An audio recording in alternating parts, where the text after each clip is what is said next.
धर्मक्षेत्रे कुरुक्षेत्रे संवेतायुतोत्सव मामका पांडवाश्चैव किं कुर्वत संजय। श्रीमद् भगवत गीता अध्याय 1 श्लोक 1। कुरुक्षेत्र के युद्ध स्थल में सैन्य निरीक्षण। क्या मतलब है इसका? So let's go friend.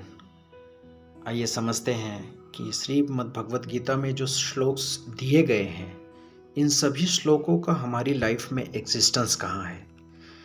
हमने तो बहुत वीडियोस देखे हैं, बहुत लोगों के श्लोक्स देखे हैं कि आप श्रीमद् भगवत गीता को पढ़िए, आपकी ज़िंदगी का रिलेशन कुछ ना कुछ उसमें आपको मिलेगा। बट कब, कहाँ, कैसे मिलेगा, यह कोई हमें अभी तक बता नहीं पा रहा है। मैंने जो कुछ भी अभी तक इस श्रीमद् भगवत गीता के उपदेश बोलो या श्लोक बोलो, कुछ सेंटेंस बोलो, जिस तरह से भी आप इसे डिकोड करना चाहते हो आप उस प्रकार इसे देख सकते हो।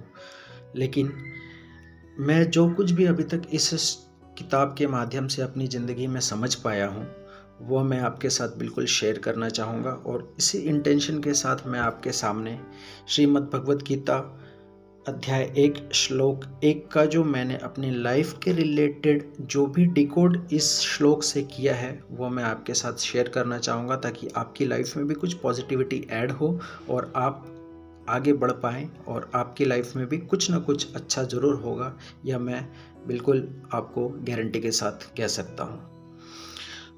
फ्रेंड्स, जैसा कि इस श्लोक में कहा गया है, धर्मक्षेत्रे कुरुक्षेत्रे संवेता युतोत्सव मामका पांडवाश्चैव किं कुर्वत संजय।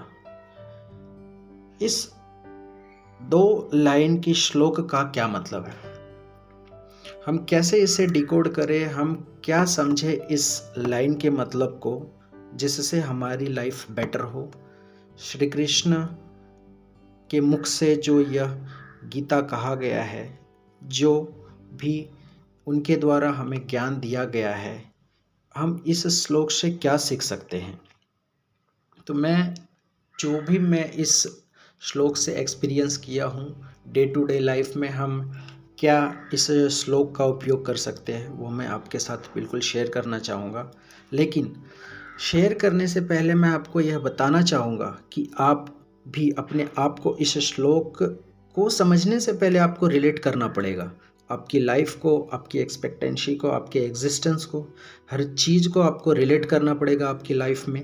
तभी आप इस श्लोक का प्रॉपर यूज़, प्रॉपर इस्तेमाल कह लो, यूज़ कह लो, अंडरस्टैंडिंग कह लो या एग्जिस्टेंस कह लो, आप तभी अपनी लाइफ में आप इसे हुबहू उतार पाएंगे। अदरवाइज़ अगर आप अपने माइंड को ओपन नहीं रखेंगे तो आप पूरी किताब आप चाट जाएंगे, फिर भी आप कुछ नहीं सीख पाएंगे। श्री कृष्ण के गीता को छोड़ो, आप एक वर्ड भी नहीं समझ पाएंगे, यह मेरी गारंटी है। तो चलिए हम इसे कुछ इस हाईटेक ज़माने के, हाईटेक जनरेशन के हिसाब से, जनरेशन के लोगों के हिसाब से डिकोड करने की कोशिश करते हैं कि संजय और धृतराष्ट्र के बीच में जो गुफ्तगू हो रही है युद्ध के स्टार्टिंग फेज़ में, वो हमें क्या कहना चाहते हैं और हमारी लाइफ में कहाँ एग्जिस्ट करती है इन सभी बातों का। तो इसका मतलब आइए देखते हैं। धर्मक्षेत्रे कुरुक्षेत्रे संवेता युतोत्सव।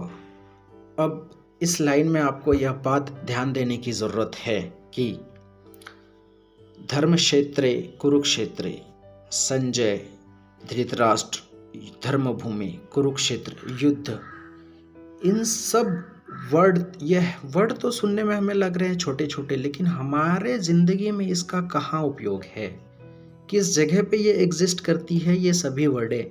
क्यों हम गीता पढ़ रहे हैं, गीता पढ़ रहे हैं किसके लिए? हमारी लाइफ की बेटरमेंट के लिए। अगर हम अपना बेटरमेंट चाहते हैं तो हमें अपने अतीत को समझना पड़ेगा। इस श्लोक को समझने के पहले अपने आप को समझना पड़ेगा। तो जैसा कि धृतराष्ट्र संजय से कह रहे हैं कि हे संजय, धर्मभूमि कुरुक्षेत्र में युद्ध की इच्छा से एकत्र हुए मेरे तथा पांडु के पुत्रों ने क्या किया। इसका मतलब संजय और धृतराष्ट्र के बीच में कुछ बातें हो रही है। पहले तो हमें यह समझना पड़ेगा कि धृतराष्ट्र कौन है, संजय कौन है। हमारी लाइफ का धृतराष्ट्र कौन है और हमारी लाइफ का संजय कौन है, जब तक आपको यह क्लियरिटी नहीं मिलेगी आपकी लाइफ के बारे में, तब तक आप इस श्लोक को नहीं समझ पाएंगे। मैंने क्या सीखा है इस श्लोक से, मैंने क्या अपने आप में पाया है, वो मैं आपके साथ बताना चाहूँगा। धृतराष्ट्र को मैंने अपनी लाइफ में एज अ, आप मन कह लो या आपकी विशेष कह लो, वो चीज़ मेरी लाइफ में धृतराष्ट्र का रोल प्ले कर रही है। मैं एग्जाम्पल के साथ आपको बताऊंगा। बिल्कुल मैं ऐसे ही नहीं कह रहा हूँ कि धृतराष्ट्र, मेरा मन ही मेरे लिए धृतराष्ट्र है। मैं रिलेट करके आपको बताऊंगा कि धृतराष्ट्र मेरी लाइफ में मन का काम क्यों एग्जिस्ट करता है। एज अ मन, मेरा मन ही मेरे लिए धृतराष्ट्र है। ये कैसे एग्जिस्ट करता है ये मैं आपको बताता हूँ। अब धृतराष्ट्र का कैरेक्टर अगर हम समझने की कोशिश करें तो धृतराष्ट्र क्या है। धृतराष्ट्र एक राजा थे, कुरु वंश के भव्य राजा थे। पांडु पुत्र जो थे उनके बड़े पिताजी थे। वह फिजिकली भले ही अंधे थे लेकिन मेंटली वह अंधे नहीं थे। उनके पास भीष्म पितामह, द्रोणाचार्य, बड़े बड़े कृपाचार्य, शंकराचार्य, सभी गुरुओं की सभा उनके अंडर चलती थी। तो बाय डिफ़ॉल्ट उनके पास सभी ज्ञान था, युद्ध कला, युद्ध नीति, कला नीति। आज के ज़माने के हिसाब से पॉलिटिक्स को देखा जाए तो उस समय के जो विश्व प्रसिद्ध पॉलिटिशियंस थे वो उनकी सभा के अंडर, उनके अंडर वह काम करते थे। तो देखने को उनके पास तो सारी ज्ञान थी, सभी चीज़ें उनके हाथों के नीचे काम करती थी, लेकिन उनका मन उनके वश में नहीं था, जिसके वजह से वह धृतराष्ट्र यानी कि मेरे हिसाब से वह फिजिकली तो अंधे थे बट बाय मन से भी अंधे थे, दिल से भी अंधे थे, दिमाग से भी अंधे थे। धृतराष्ट्र कहीं ना कहीं स्वार्थी भी था, क्योंकि वह पुत्र मोह में इतना पागल था कि उसे अपने ही छोटे भाई के बेटों के साथ होता हुआ अन्याय नहीं दिख रहा था। इसलिए वो, मैं तो यह कहूँगा कि वह स्वार्थी भी था, वह डरपोक भी था, अज्ञानी भी था, निर्बल भी था, असहाय भी था, लोभी भी था और अधर्मी भी था। इन सभी के पीछे का जो कारण है मैं वो आपको बिल्कुल बताऊँगा। मैं उसे डरपोक क्यों कह रहा हूँ? डरपोक इसलिए मैं कह रहा हूँ क्यों, कहीं ना कहीं वह अधर्म के साथ खड़ा था। अब अधर्म के साथ कैसे खड़ा था? क्योंकि उसे पता था कि पांडव के जो पुत्र हैं वह भी इस पूरी विरासत के आधे हिस्सेदार हैं, क्योंकि वह भी धृतराष्ट्र के सगे भाई थे और जितना हक धृतराष्ट्र का था उतना ही हक पांडु का था। तो पांडु के जो पुत्र थे वह कहीं ना कहीं अपनी एग्जिस्टिंग पाने के लिए लड़ रहे थे, लेकिन वह पुत्र मोह में इतना पागल था कि उसे धर्म और अधर्म का दिख नहीं रहा था। वह कहीं ना कहीं डरता ही था। क्यों? क्योंकि उसके पुत्र अधर्म के हिस्से से लड़ रहे थे और वे हारेंगे, उसे इसका भी डर था। तो वह बाय डिफ़ॉल्ट डरपोक था ही, अज्ञानी मैंने क्यों बोला? क्योंकि उसके पास इतने बड़े बड़े विद्वानों की सभा होते हुए भी वह अधर्म के साथ खड़ा था। तो ज्ञान होते हुए भी वह अज्ञानी ही है, तो उसे हम अज्ञानी और निर्बल नहीं कहेंगे तो क्या कहेंगे? असहाय मैं क्यों कह रहा हूँ? आप जानते हो, अगर आप अधर्म के साथ खड़े रहोगे कहीं ना कहीं लोग आपके साथ डिकनेक्ट होते जाएंगे। आज खड़े हैं आपके साथ, लेकिन जैसे जैसे आपका अधर्म आपको हराते जाएगा, आपको विवश करता जाएगा, लोग आपके साथ टूटते जाएंगे, आप असहाय कहीं ना कहीं पड़ते जाओगे।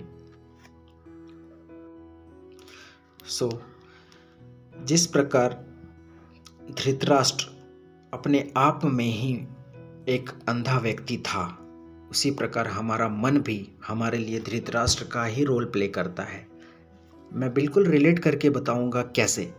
देखिए, जिस प्रकार धृतराष्ट्र को सब चीज़ों का ज्ञान होते हुए भी वह महाभारत के युद्ध के लिए राजी था, क्योंकि उसे उस चीज़ में मज़ा आ रहा था, उसे सुख प्राप्त हो रहा था, उसके बेटे को राज्य मिले, वह उनके बेटे राज करे, वह सुख प्राप्त करे, इस लोभ में धृतराष्ट्र को आनंद आ रहा था। वह स्वार्थी हो चुका था और उसी चीज में उसे मजा आ रहा था। वह सब चीज जानते हुए भी अधर्म के साथ ही खड़ा था।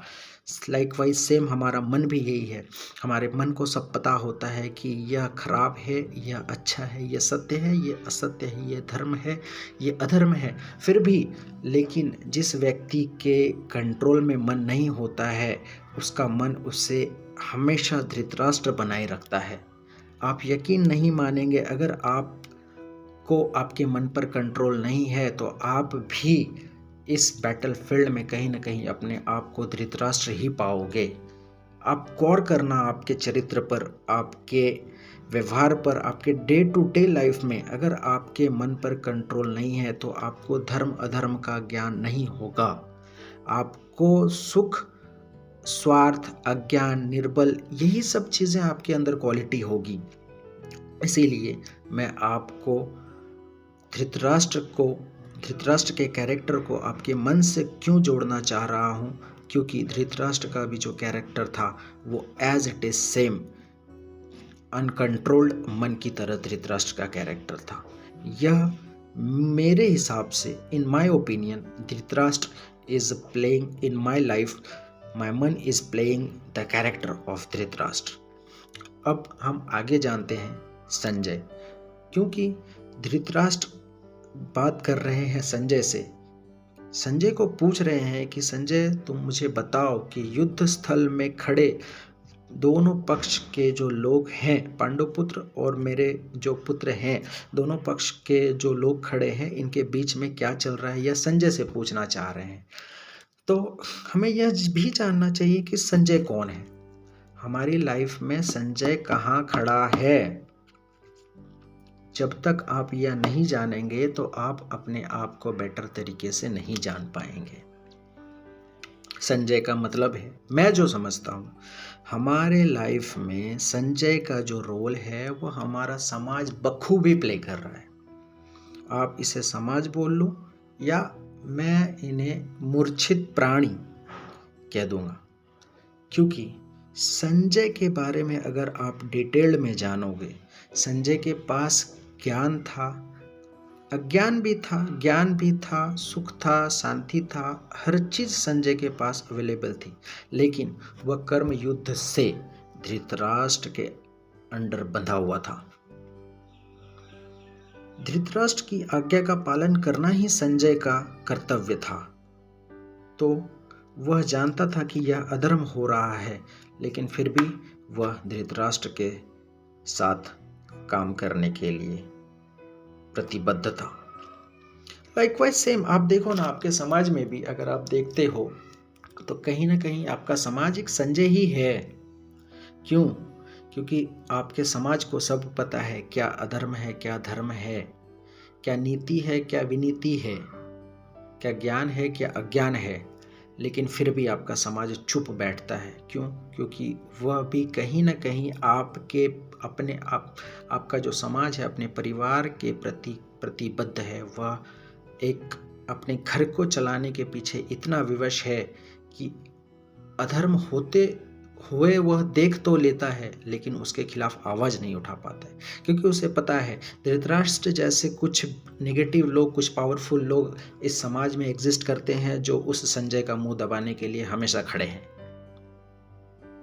यह मैं 100% चैलेंज के साथ कह सकता हूं कि हमारा जो समाज है, हमारा जो मन है, हमारा न्यूट्रल मन कह लो आप समाज को, हमारा समाज ही हमारे लिए संजय का रोल प्ले कर रहा है।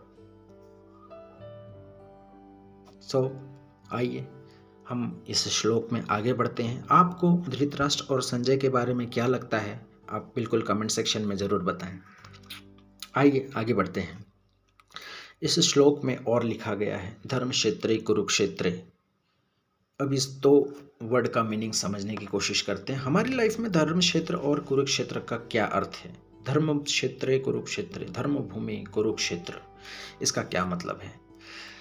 मैंने जो पाया है अपने इस लाइफ के पार्ट ऑफ जर्नी जो भी अभी तक मेरी रही है, मैं जो धर्म भूमि को समझता हूँ, धर्म भूमि मेरे लिए दिमाग और दिल इन दोनों की लड़ाई ही मेरे लिए धर्मभूमि है। आप रिलेट कर पाएंगे, बिल्कुल आप सत्य और असत्य की लड़ाई भी कह सकते हैं। कहीं ना कहीं आप देखोगे, अगर आप दिल से सोच रहे हो तो आप सत्य के साथ खड़े होते हो। अगर आप दिल से सोच रहे हो तो किसी का बुरा करने की आप बिल्कुल नहीं सोचोगे। लेकिन अगर आप दिमाग से सोचते हो तो कहीं ना कहीं दिमाग आपका इंडिकेट करेगा कि यार इसमें हमारा फ़ायदा नहीं है, इसमें हमारा नुकसान है। जब आप ऐसी भावनाओं के साथ सोचोगे तो कहीं ना कहीं घूम फिर कर आप असत्य के दरवाजे पर पहुंचोगे ही पहुंचोगे। जब दरवाजे पर आप पहुंचोगे तो असत्य की क्या मजाल जो कि आपका स्वागत ना करे वो। धर्म भूमि को तो मैं ऐसे ही देखता हूं, दिमाग और दिल की लड़ाई, सत्य और असत्य की लड़ाई। आप क्या सोचते हैं, बिल्कुल आप बता सकते हैं। आगे इस श्लोक में कहा गया है कुरुक्षेत्र। कुरुक्षेत्र क्या है आपके लिए, आपकी लाइफ में कुरुक्षेत्र क्या है, यह भी जानना बहुत जरूरी है। जब तक आप नहीं जानेंगे तब तक आप इस श्लोक को आपकी लाइफ में नहीं उतार सकते हैं।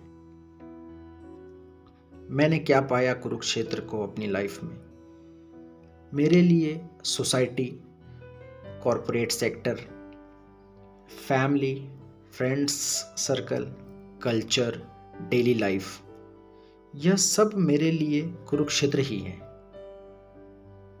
आप रिलेट कीजिए, मेरे एक एक कहे हुए सेंटेंस, एक एक कहे हुए वर्ड, एक एक कहे हुए लाइन को आप बिल्कुल कुरुक्षेत्र को ही पाएंगे।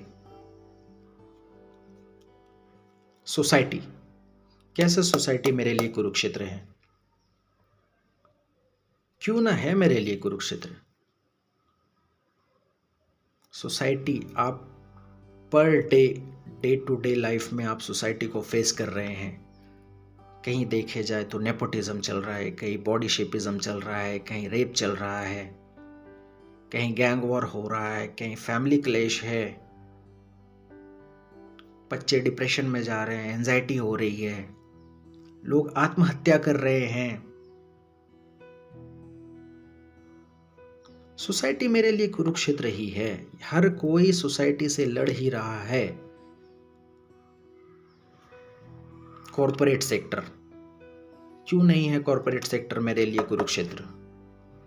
जंग का मैदान क्यों नहीं है मेरे लिए कॉरपोरेट सेक्टर, बिल्कुल है। हर कोई हर किसी की टांग पकड़कर खींचने के लिए यहां पर बैठा हुआ है। कोई देख ही नहीं सकता कि आपका कलीग आपसे ऊपर जा रहा है। फैमिली, फैमिली वर्ड इतना प्यारा है, फैमिली, परिवार। लेकिन आजकल की परिवार की परिस्थिति ऐसी आ चुकी है कि चाचा, दादा, मामा, ताऊ, फूफा, फूफा हर एक आपस में जलने लगे हैं। कोई एक मेघ को फूटी कौड़ी नहीं समा रहा है। क्यों नहीं है फैमिली मेरे लिए कुरुक्षेत्र। 2 मार्क्स बुआ के बेटे से ज्यादा आ जाते हैं तो बुआ नाराज हो जाती है। सेंट्रल गवर्नमेंट में ड्यूटी लग जाए तो फूफा नाराज हो जाते हैं। बेटे ने 2 महल की बिल्डिंग बना ली तो चाचा नाराज हो जाते हैं। कौन हितैषी है हमारा, जवाब दें, कमेंट में आप बताएं। Friend circle, the most important thing is friend circle. एक ज़माना था जब दोस्तों के लिए लोग मर मिट जाया करते थे, लेकिन आज तो दोस्त ही दोस्त की ले रहे हैं। कहीं पार्टी चल रही है, कहीं ड्रग फंक्शन चल रहा है, एक दोस्त के मार्क्स 1 से ऊपर आ जाते हैं तो दूसरा कोमा में चला जाता है। कॉलेज से निकलने के बाद 2 महीने के बाद ही सारी चीज़ें ख़त्म हो रही है। कहाँ है दोस्ती। इस जगह पर भी लड़ना ही हमारे लिए कुरुक्षेत्र ही है, और क्या है।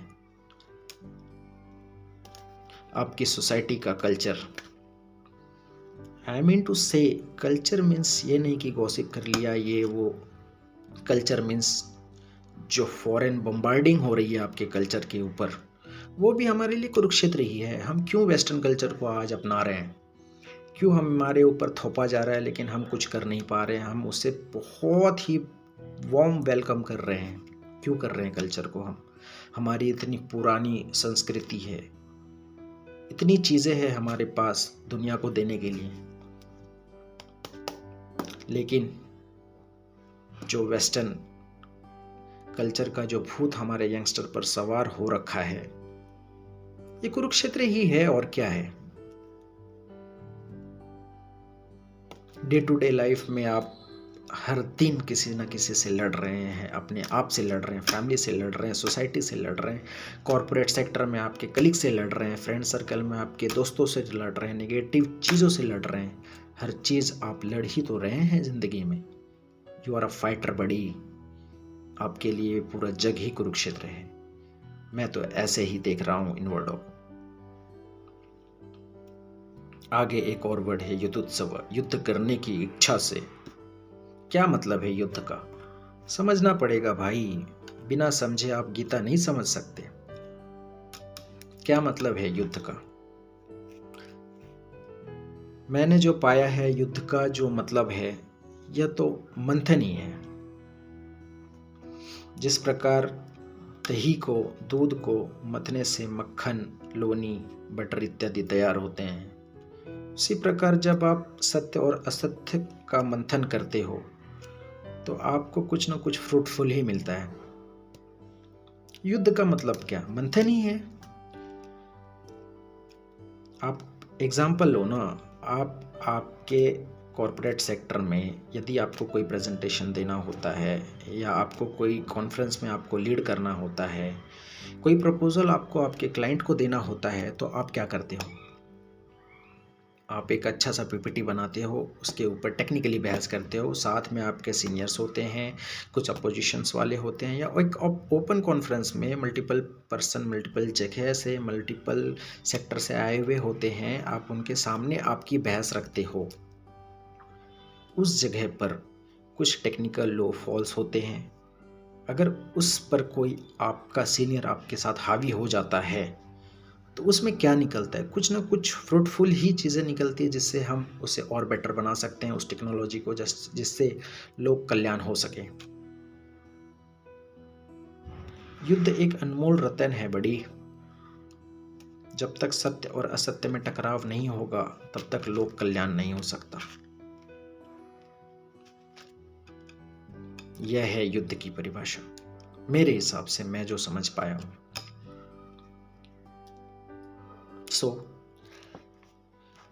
इस श्लोक के हिसाब से हम अपनी लाइफ में क्या इंप्लीमेंट कर सकते हैं?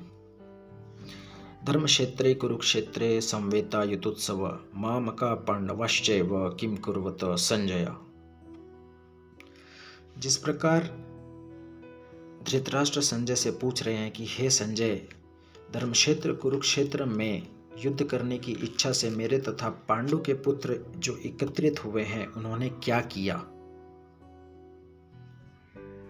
इसका मतलब आप अपने लाइफ में रिलेट करो कि आप सत्य और असत्य के बीच में जो आपका मन गंध फैला रहा है,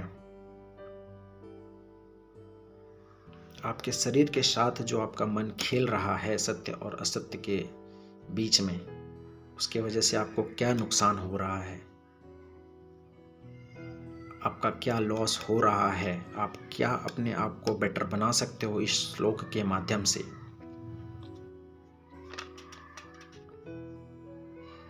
श्लोक श्रीमद् भगवद गीता बहुत बड़ी है दोस्तों। इसे अगर आपने अपनी लाइफ में उतार लिया तो आप यकीन मानो आप परमेश्वर में विलीन हो जाओगे। अपने आप को समझो, अपने आप को जानो, अपने आप को पहचानो, फिर गीता को ग्रहण करने में जो आनंद आएगा वो इस दुनिया में किसी और चीज़ में नहीं मिलेगा।